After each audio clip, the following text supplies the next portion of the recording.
How do I get a good sear on a steak? And how do I make the steak more flavorful? The answer to that is you need to make sure that all the moisture in the steak is off of the surface of the steak.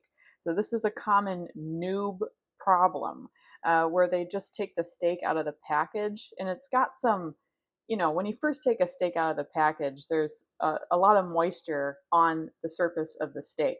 This moisture is bad. This will not allow the steak to sear properly, so you're not going to get a good crusting like you see in all the good restaurants. So, what you do is you take a paper towel and you blot the steak and make sure you get all that moisture off the surface of the steak, both the front and back sides.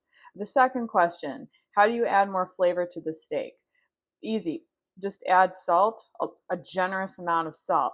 Not like this fairy dust stuff, this fairy like, oh, just do a little tiny sprinkle.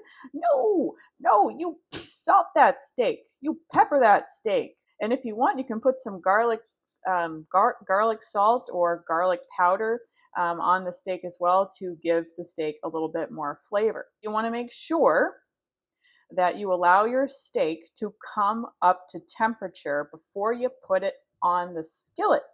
So this means that the steak has got to be sitting out at room temperature for 30 minutes before you put it on the hot skillet.